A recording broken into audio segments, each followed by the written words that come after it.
So when it comes to me wanting to start a new anything, a career, calling, a nonprofit, I followed two rules I kind of set for myself. First of all, you have to be open to the opportunity because opportunity may come in a way you never expected. And second, when that door opens, you need to kick that thing open and go through it. I love that. Kick the door open.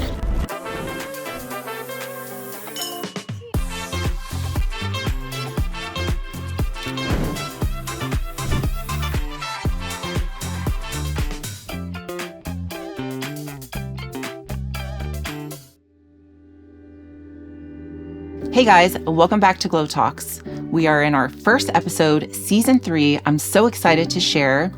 Now, most people spend their lives looking for one great calling. My guest today has 3. She went from the halls of Pentagon as an Air Force Colonel to modeling and artistry and philanthropy in her 60s. Today, we're sitting down with Jane Collins. We're going to discuss success, process, intuition, and following your gut. So, Jane, thank you so much for being here. It's a pleasure. Well, thanks for having me, and thank you for inviting me to be your opener for season 3. Yes, I love that. And we're very excited to kick off this season with you. Let's get started. I'm very fascinated about your tenure, your 28 years with the Air Force. You said you started when you were 23, when you went into the Air Force. And how long did it take for you to get from there to becoming a colonel or like into the more executive leadership? Well, it took a while. Okay. And as I tell people, I'm like the kid you can never get through college because I retired with a 20-year active duty retirement. Okay. If you count up the days, it was like 20 years and 3 weeks, but it took me 28 years to get there. Okay, wow. Because after about 7.5 years, I went into the Air Force Reserve. While I was in the reserve, at one time I was attached to a guard unit. I did a lot of what they call reserve bumming. I would take large chunks of assignments for months at a time, and I've been to Hawaii and Georgia and other places like that. Then I went back on active duty in 2003. And then I retired from the Pentagon then. I got promoted in 2002 to the rank of colonel. So really, I've spent about a third of my career as a colonel, which is kind of interesting, right? Yeah. Well, and being like active versus reserve and also just being a woman in the military, I'm sure that was a lot to kind of juggle and figure out like your path that was meant for you. Yeah, and I'm not sure what that path was. You know that old saying about if you want God to laugh, announce your plans? I had no idea. But it just kind of life unfolded and I sort of followed it. But again, I was also a civil servant for a brief period. Okay. And for a very brief period, I was an Air Force spouse. Okay. So I just got to see the whole spectrum of what it was like to serve in the military in all of those different capacities. It's like saying, a mile wide, but an inch deep. Yes. And I got to do a little bit of everything. And for that, I'm really grateful. Yeah, no, that's great. And I know we discussed a little bit before we started our episode here taping about just the process of that and how, you prefer and are like do better with structure and knowing like there's this idea that in the military, there's a lot of structure, a lot of rankings, like, where you fit in. Yes. And whether you're in a reserve or active, right? Yeah, and I have a love-hate with structure. I like the structure. I need the structure. I love to call myself a free spirit, but I am not by any stretch. I'm not a go-with-the-flow, enjoy-the-process person. I want to know the bottom line. I want to know when it is and what day and what color and what it smells like. And life doesn't work like that. Yeah.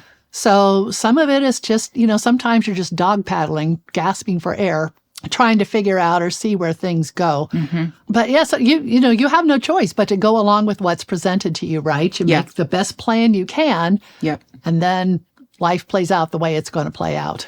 Right. And I did note that, I think like in a very masculine dominant, industry and being in the military, it can be draining on, let's say, your feminine side or what you called like your creative side. So how did you balance that throughout the time that you were serving for the military? Yeah, and I think with me, it was more of a structure versus creative. Right. And so I did a couple of different things. There was a while back when I was much younger, I used to dress in a very look at me kind of way. And I'm 6'1", right? Yeah, you're very tall. So I'm very tall. So people are going to look at me anyway. But I always wore attention-catching outfits and big earrings and big jewelry and, big rings and all of that. I don't do that so much anymore. But when I was at the Pentagon, starting around 2005, I felt very called to do writing about volunteering and giving back. During my reserve, the 7 years I was in the reserve, I had free time, and I would sometimes take service vacations. Okay, yeah, we were talking about that. Yeah, and did other things. So I have plenty of material. In fact, if you go on Substack right now, Seen by Jane on Substack, there's my pitch. I just uploaded my first recycled story. Okay. But I'm starting to put those stories out because ultimately I want to figure out how to best blend the philanthropy with the beauty and the fashion industry. And I feel like I'm mushing two things together like a pickle and a tricycle, right? And I'm not sure if they actually fit, but I'm going to give it a shot. Yeah. Well, I mean, like you said, we just have to go with what's presented to us and keep kind of drawing from within. I mean, I kind of felt the same thing when I started the podcast. I knew I had a fire in me and that I really wanted to bring inspiration and hope to others. And knowing that social media and YouTube and all of these different podcast things are a great way to bring those messages out to many people, not just who I see on my day to day.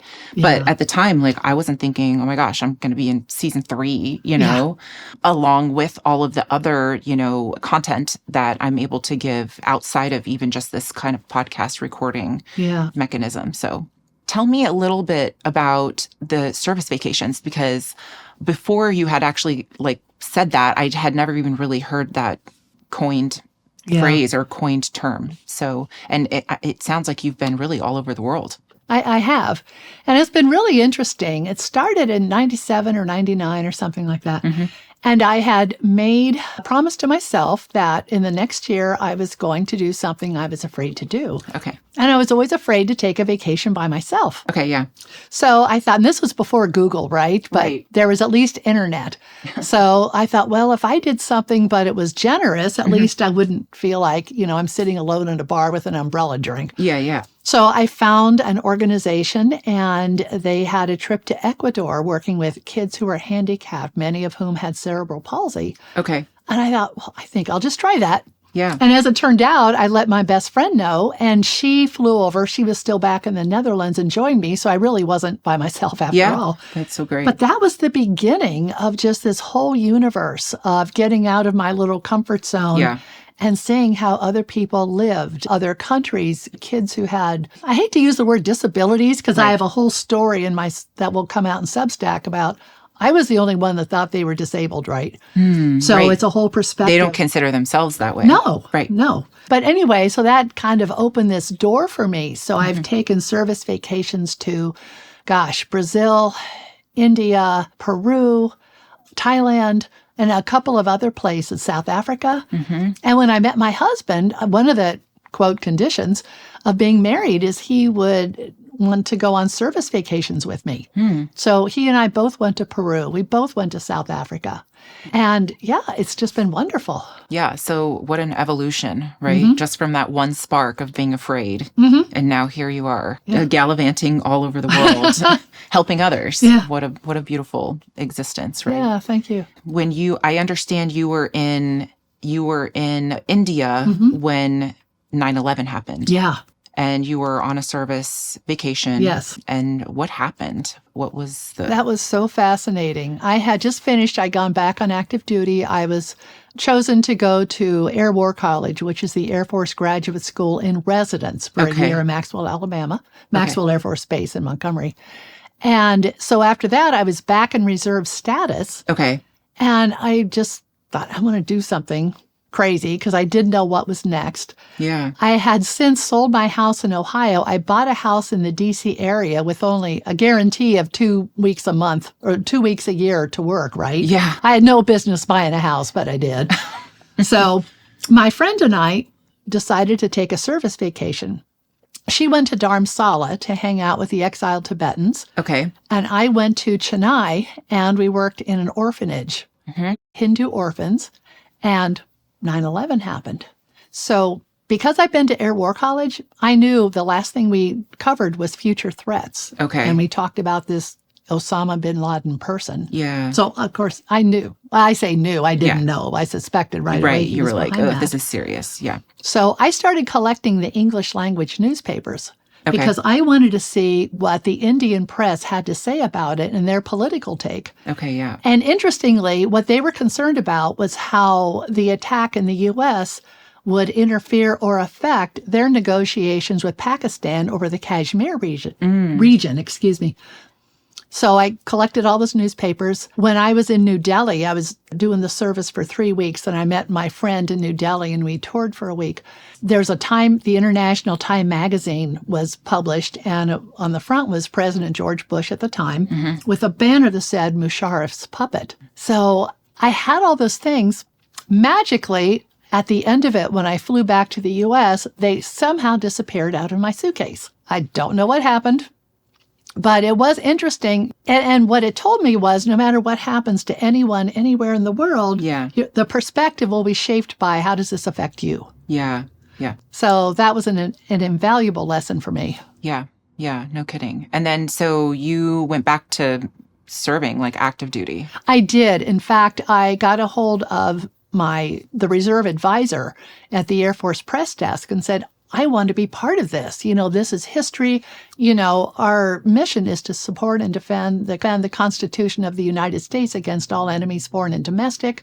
I wanted to support the Air Force. I wanted to support America. I wanted to support my other friends who were on the press desk. And I asked to go back on active duty and be part of this. Wow. And I did. You're so brave. I mean, that's a lot. That's a lot to kind of even take on. I'm sure you already had the feeling inside that you're like, if I don't do this, I probably will regret it. I will regret it, yes. Yeah, and it's interesting, like going back into like really digging deep inside yourself and not really thinking or worrying about what other people want from you or expect or looking for validation from outside. Right. Like it really does have to come from within. I think the older you get, the more you realize that your own instincts, your soul, your God, call it whatever you need, that guidance is always right. Yeah. And every single time something is blown up in my face, when I look back, I had that gut feeling that, I don't know, and I did it anyway. It's blown up. Yeah. And those are the lessons, right? Yeah. Like we have to walk away. And I was mentioning earlier in the conference room, like, sometimes we don't necessarily, like we have this idea of what the outcome should look like or like that we want to see, but we can't like get emotionally attached to it because it could very well end in a totally separate way than what we expected. And furthermore, perhaps not label it as a failure, right? Like label it as I needed this lesson or this was just to show me to follow my gut. Yeah. When I was first making that choice and that decision, I know very well that I was like, oh, I shouldn't do it. And now here I am. Yeah. Yeah. And I'll say two things. At first, I think for me, it's impossible to not get emotionally attached. Right.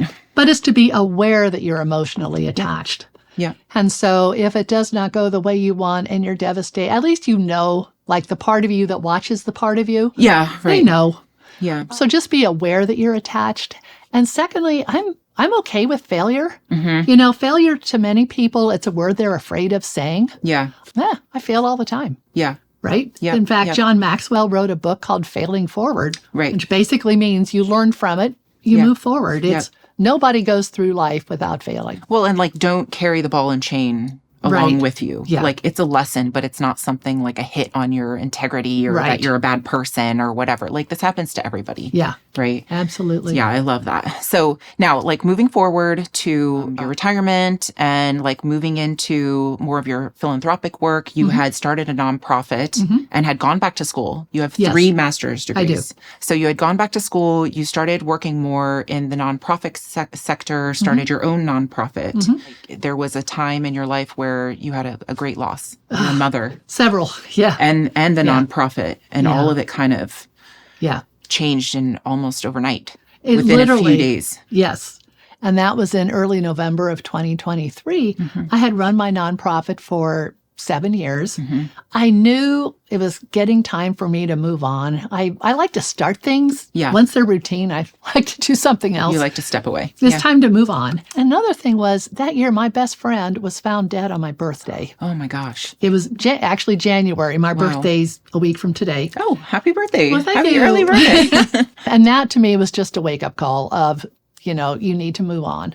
Yeah. So I told my team, my art team, which is part of my nonprofit team, I'm leaving in November. And that gave them, months and months to prepare. Sure.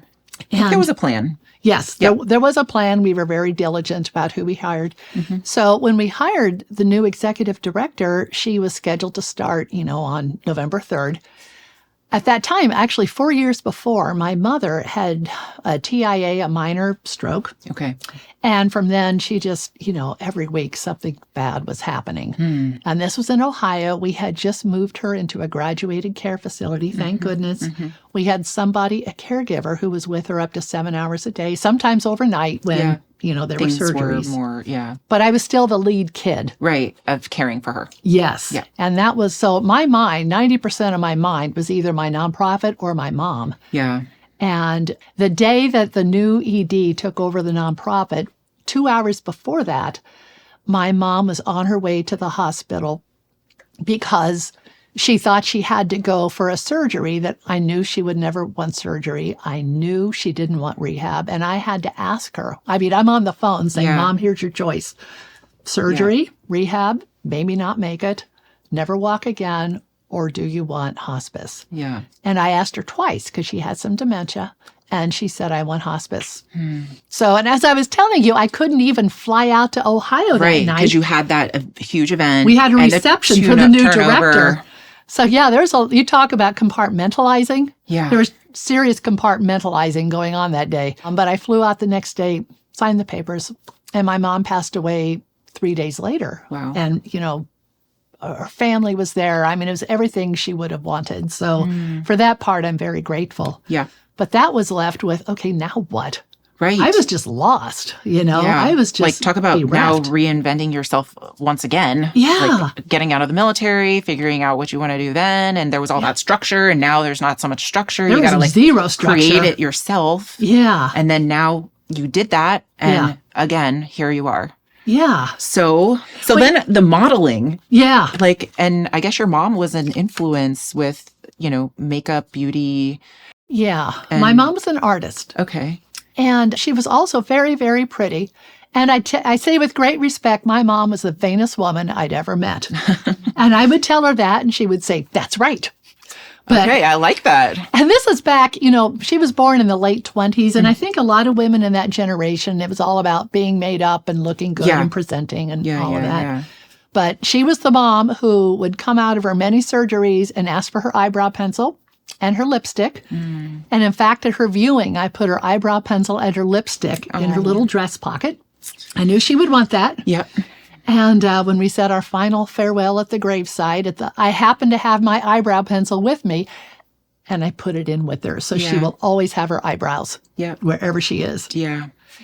And beautiful. So it's kind of a way of honoring Mom. And then I wish I had them with me, but I found her glasses from the 80s, the great big red ones.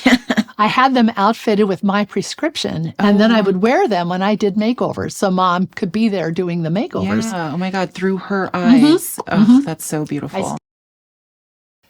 But I thought, because for a brief period in the 90s, I did beauty control as a side hustle, which was like Mary Kay, but it was color analysis, which was a thing in the 90s. I know it's a thing again. And I just saw how happy all the women were. You have the little parties and you make up and you feel pretty. And it was like fun. It was so much fun. It wasn't like military. Yeah.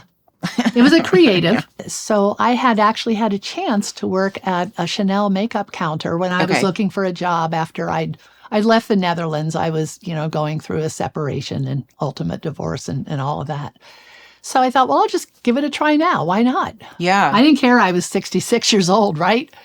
So I trained, and through some other makeup artists, we would, put some events together with women in need. Okay. Women coming out of incarceration, women in shelters, women who needed a second chance. Yep.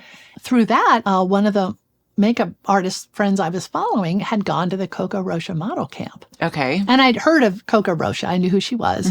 I always kept, because back when I was in my early 30s, that was a supermodel era, right? Right. So everybody knew Yeah. them. Yes.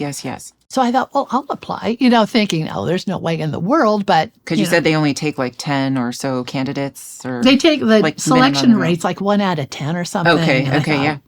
But why not? It was free. Yeah. So, the application was free. So I applied and I got an acceptance letter and I'm like, what? You're like, whoa. Why? Why are they? So again, when you have an opportunity, you've got to open the door, right? Yeah. You have to walk through it, kick it open. Yeah. So I thought, well, I'm going to do this. Yeah. And it was October of 2024. Okay. And surprisingly, there were about 24, women, one guy. Okay. And Coco is very hands-on. She is amazing. And her number one rule is no divas. Okay. No attitude. We are all here to support each other. Were there a lot of younger? Oh, yeah. Yeah, younger Almost. crowd. But there were So three of us that was probably, in our 60s. Okay. That was probably interesting to go through, right? It was. It was. And there were three of us in our 60s. Believe it or not, we're still in touch. And we have our class has an Instagram group, but I, keep in touch with those that were closer to my age. Yeah. But it really, yes, it was interesting to be there. Yeah. And as part of the being a team, the day when you had, your photo shoot and the rock music and the posing and all that stuff, if you weren't in a chair, your job was to be cheering on the people getting their pictures taken. Okay. And it was just really cool. Yeah, that is really nice. Yeah. I mean, not that you need a cheerleader, but it does help to raise your energy and your vibration. Yeah, and it does. And that reflects on camera. Yes, it absolutely does. Yeah. Wow, that's so incredible. So now you've been modeling, you have started a new nonprofit. Is that right? I'm going to be the program of an existing nonprofit, which just works out well, which takes away the headache of finding a board and applying. Okay. Yeah, that's so great. But there is a nonprofit in Alexandria called Alexandria Celebrates Women. Okay. I'm on their board. Okay. And I know their founder. She was actually on my board when I started my nonprofit. Okay. And I was telling her about the Seen by Jane and the makeovers. And I said, could I be a program of yours? And she said, yes. And this just happened 2 days ago. Wow. Yeah. So this is really fresh. Yes. Hot off the press, guys. Yeah. You heard it here first.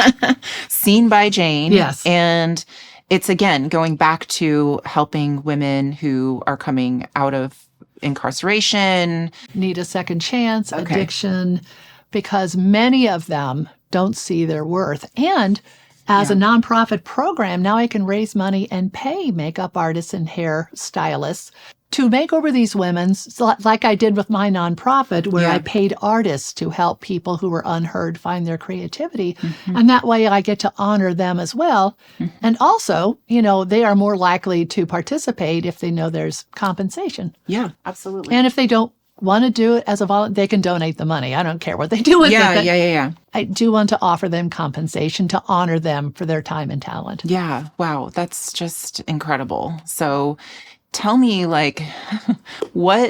how you're just so brave. I don't even know where to start. See, I don't feel like that at all, but thank you. Yeah. But I think looking from the inside, or you're looking at your own life, and I feel the same way. There are things that I have to kind of stop and put some perspective to it of Jess, actually, you did all this. You should be proud of yourself. And not everybody is doing this, right? Yeah. So I see you in this boat of you're really putting yourself out there consistently over a lifetime, helping others, wanting to be of service, not just through the military, but now through the philanthropy and your nonprofits. So we need more people like you on this planet.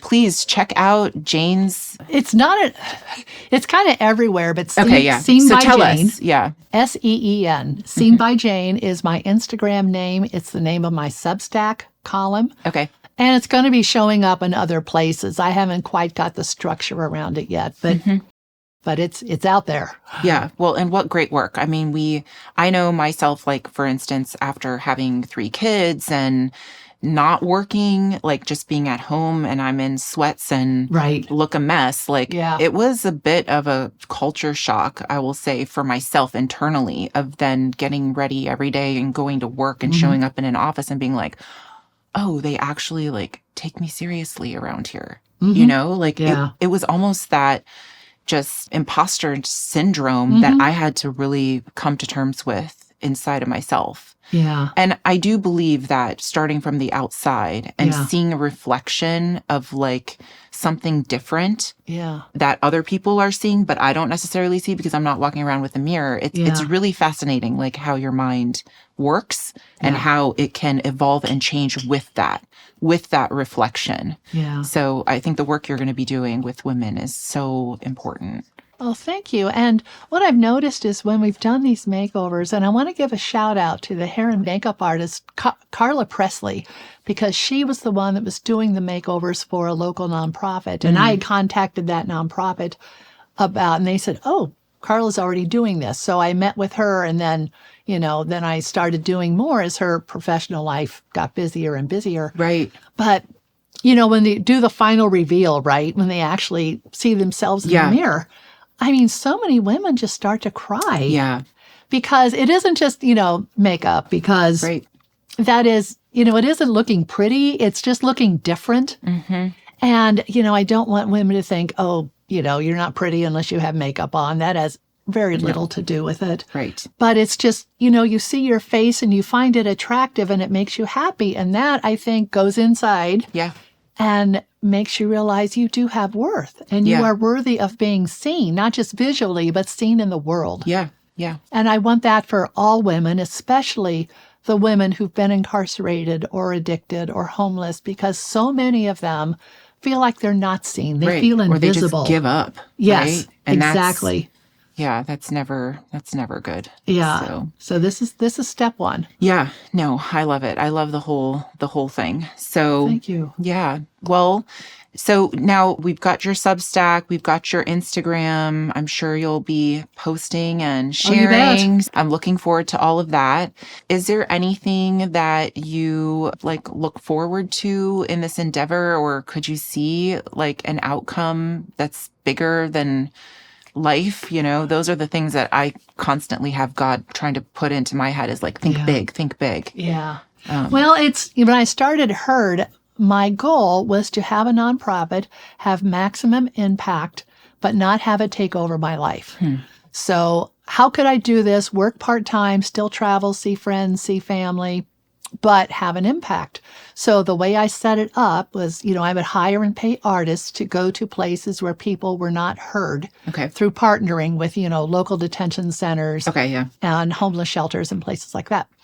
So when I told you when I turned 60, I took a 6-week vacation to Iceland and Thailand and Cambodia and Vietnam. We were at an elephant rescue sanctuary, scooping poop and doing all of these things. But it was also a proof of concept to see, can this nonprofit work with me being gone? And it worked magically. Yeah. And the tech is even so much better now. You can Venmo your payments. Right. You can communicate in any number of ways with a phone. Yeah. And that's what I see Seen by Jean as too. I can run it, have maximum impact, but I don't need to be chained to a desk because that's too much structure. Yeah. Yeah. 40 hours a week. Yeah. Yeah. No kidding. Well, that's good. So guys, don't be afraid to create the life that you want. Yeah, exactly. It works. You can do it. So now we know. So, well, thank you for being such a beautiful example, of a life well lived and continuing and just giving back and being of service and really honing in what your intuition and what your heart is really saying, despite maybe what it looks like on the outside. Yeah. So. And you too, right? I mean, the way that you are out there just giving positive examples through this podcast, through your writings, through getting the word out there and sharing, you're helping people and you don't even know you're helping people. Yeah, I hope so. So keep up the amazing work. Yes. Yeah.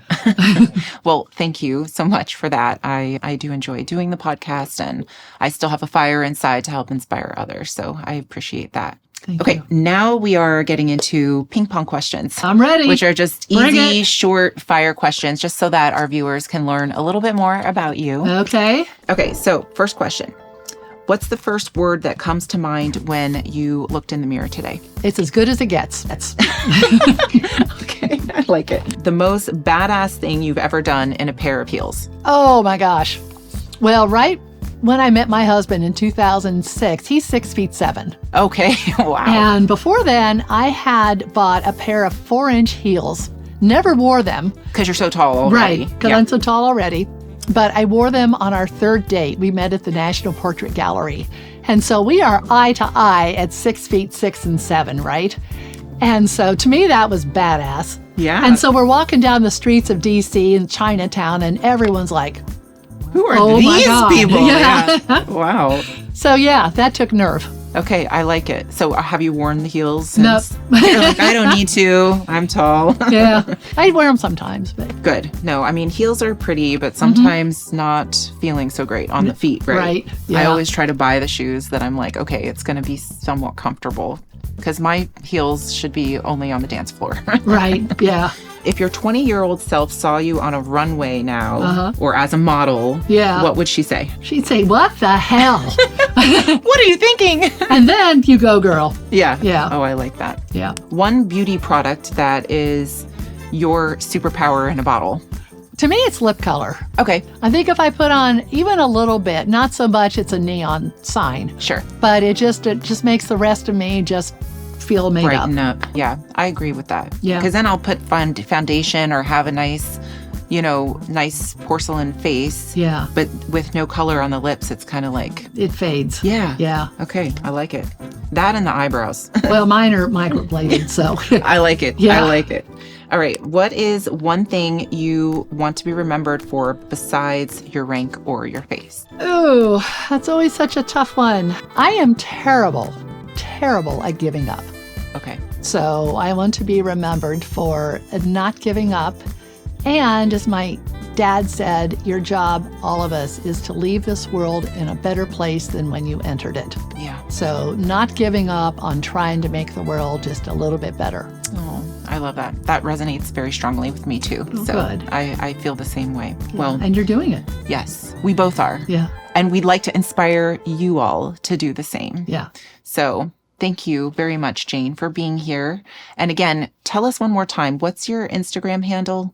Seen, SEEN, Seen by Jane. Okay, great. So you are seen by Jane, Okay, even awesome. if no one else does. So you guys like, subscribe, share. If this message was inspirational to you or you know someone who would love to hear it, please share it and comment below if you have anything you'd like to add or if this has changed your life in some way, we would love to hear about it.